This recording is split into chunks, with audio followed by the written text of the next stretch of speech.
अस्सलाम वालेकुम students. Lecture number 11 real analysis 2। तो हम स्टडी कर रहे थे फंक्शन ऑफ बाउंडेड वेरिएशन। तो नेक्स्ट ये एक इम्पॉर्टेंट थ्योरम है।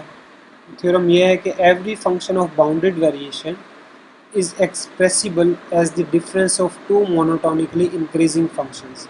तो कोई भी अगर हमारे पास बाउंडेड वेरिएशन का फंक्शन होगा तो उसको हमेशा हम दो इंक्रीजिंग फंक्शन के डिफरेंस की फॉर्म में लिख सकते हैं। मींस कि अगर हमारे पास एक फंक्शन है बाउंडेड वेरिएशन का एफ जो है वो फंक्शन है, तो उस एफ फंक्शन को हम जी माइनस एच की फॉर्म में लिख सकते हैं, जबकि जी भी हमारे पास इंक्रीजिंग फंक्शन होगा और एच भी इंक्रीजिंग फंक्शन होगा।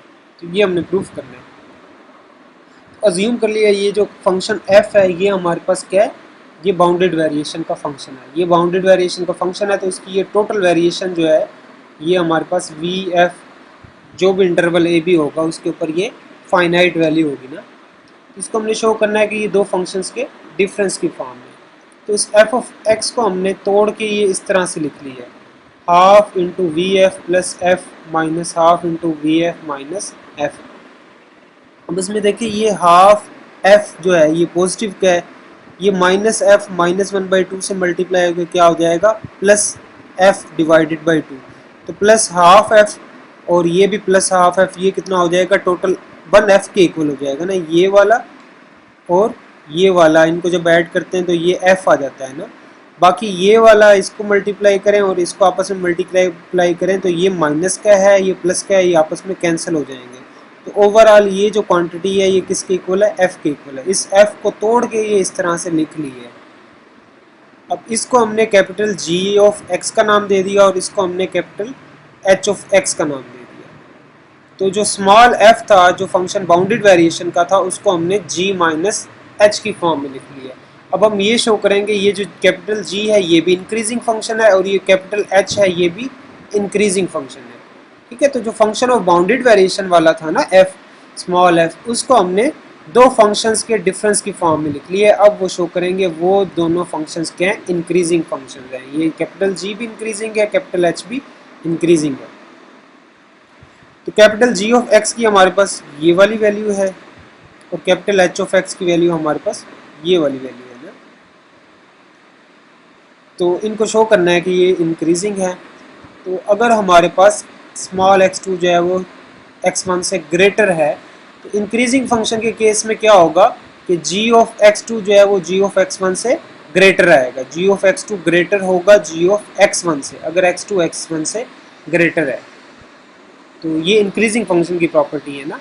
तो इसलिए हमने क्या किया कि g of x2 minus g of x1 ये कैलकुलेट कर लिया। तो g ऑफ x हमारे पास इसके इक्वल था, तो g ऑफ x2 जो है वो क्या आ जाएगा, यहाँ स्मॉल x की जगह x2 रिप्लेस करेंगे ना। इसी तरह से यहाँ भी स्मॉल x की जगह x2 रिप्लेस करेंगे, यहाँ भी स्मॉल x की जगह x2 रिप्लेस करेंगे। तो g ऑफ x2 जो है ये हमारे पास आ गया 1/2 V F A x2 plus F of x2। ठीक हो गया। इस तरह से g of x1 small x की जगह x1 रिप्लेस किया, यहाँ भी रिप्लेस किया, यहाँ भी रिप्लेस किया, ये g ऑफ x1 की वैल्यू आ गई। अब इसमें से 1/2 कॉमन ले लिया, ये वी एफ वाले सेपरेट लिख लिए, एफ वाले जो है वो सेपरेट लिख लिए। अब ये हमारे पास जो है वेरिएशन है a से x2 के ऊपर और ये वेरिएशन है a से x1 के ऊपर। x1 जो है वो x2 से छोटा नंबर है। ठीक है, तो a से x1 है फिर x1 से x2 है। तो हमारे पास ये क्या है कि a से x2 जो हमारे पास ये वेरिएशन है इसमें से किसको सब्ट्रैक्ट कर रहे हैं, a से x1 वाली वेरिएशन। तो इस टोटल a से x2 वाली में से अगर ये वाला पार्ट a से x1 वाला सब्ट्रैक्ट कर दें तो बाकी क्या बचेगा, ये वाला पार्ट बचेगा ना x1 से x2 वाला। तो V F A x2 minus V F A x1 हमारे पास किसके इक्वल आ जाएगा, वी एफ x1 x2। तो ये हमारे पास इसके इक्वल आ गया। उसके बाद इसमें से -1 कॉमन लिया तो ये small F of x1 minus small F of x2 ये चीज़ आ गई।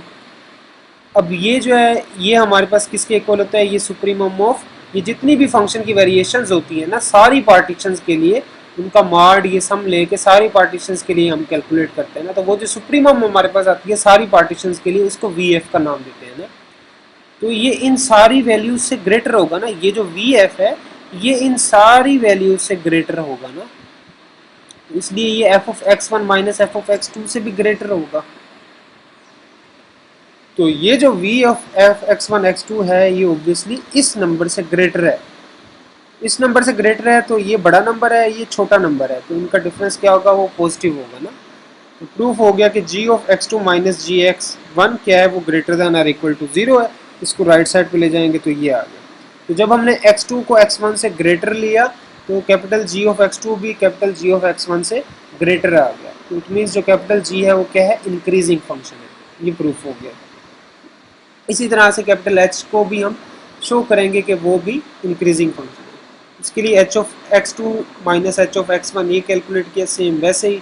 तो ये हमारे पास आ गया वेरिएशन a से x2, वेरिएशन a से x1, इसमें से इसको किया तो ये वेरिएशन x1 से x2 आ गई।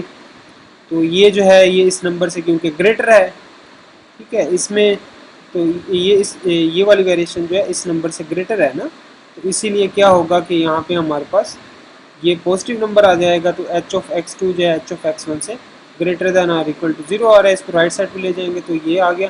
तो x2 जब x1 से ग्रेटर होगा तो h ऑफ x2 भी h ऑफ x1 से ग्रेटर होगा। इट मीन्स जो कैपिटल H है वो भी इंक्रीजिंग फंक्शन है। तो जो हमारे पास स्मॉल f था, बाउंडेड वेरिएशन का फंक्शन था, उसको हमने दो इंक्रीजिंग फंक्शन के डिफरेंस की फॉर्म में लिख लिया। यही चीज़ जो है वो प्रूफ करनी थी। अच्छा, नेक्स्ट ये रिमार्क है कि अगर हमारे पास एक फंक्शन है बाउंडेड वेरिएशन का और ए बी हमारे पास ये इंटरवल है जिसके ऊपर वो बाउंडेड वेरिएशन का है, ये जो सी पॉइंट है ये इस इंटरवल के अंदर है, उस केस में जो वेरिएशन होती है हमारे पास ए से सी प्लस सी से बी, ये ए से बी वेरिएशन की इक्वल होती है। क्योंकि अगर हमारे पास ये सी जो है वो ए और बी के बिटवीन है ना, तो सी जो है वो ए और बी के बिटवीन यहाँ पे लगा लिया। तो ए से सी वेरिएशन कैलकुलेट करें, फिर सी से बी वाली वेरिएशन कैलकुलेट करें, अगर इन दोनों को ऐड करें तो ये टोटल ए से बी वाली वेरिएशन आएगी। तो यही वैसे यहाँ पे भी हमने ये चीज़ यूज़ की है, यही वाला रिमार्क। नेक्स्ट ये एग्जांपल है, हमारे पास फंक्शन है, ये पीस वाइज फंक्शन है, इसमें हमने ये टोटल वेरिएशन 0 से 3 इंटरवल के ऊपर हमने कैलकुलेट कर लिया। फंक्शन जो है ऑब्वियसली बाउंडेड वेरिएशन का है, क्योंकि तो इसमें हमने क्या करना है, इसमें ये टोटल वेरिएशन कैलकुलेट करना है। इसमें हमने ये वाला जो रिमार्क है यही यूज़ की है, क्योंकि इंटरवल हमारे पास 0 से 3 था, इसको 3 पार्ट्स में डिवाइड कर लिया, 0 से 1, फिर 1 से 2, फिर 2 से 3। तो वेरिएशन 0 से 1, 1 से 2 और 2 से 3, इन तीनों को ऐड करें तो वो टोटल 0 से 3 वाली वेरिएशन आ जाएगी। अब ये वाला जो हमारे पास वेरिएशन वाला आएगा ना, तो क्योंकि फंक्शन जो है वो कांस्टेंट वैल्यू दे रहा है, 1 दे रहा है, 1/2 दे रहा है, तो 1 से डिक्रीज होकर 1/2 हो गया। तो फंक्शन क्या है, मोनोटॉनिक है, बाउंडेड भी है, क्योंकि ये भी फाइनाइट वैल्यू, ये भी फाइनाइट वैल्यू, तो फंक्शन बाउंडेड भी है, मोनोटॉनिक भी है, तो इसलिए ये बाउंडेड वेरिएशन का है। ये लेक्चर नंबर 9 में मैंने एक रिजल्ट कराया हुआ है कि फंक्शन अगर बाउंडेड हो और मोनोटॉनिक हो तो उस केस में फंक्शन हमेशा बाउंडेड वेरिएशन का होता है, और उस ए बी इंटरवल के ऊपर फंक्शन की जो टोटल वेरिएशन होती है वो इक्वल होती है F of A minus F of B के मॉड के इक्वल होती है।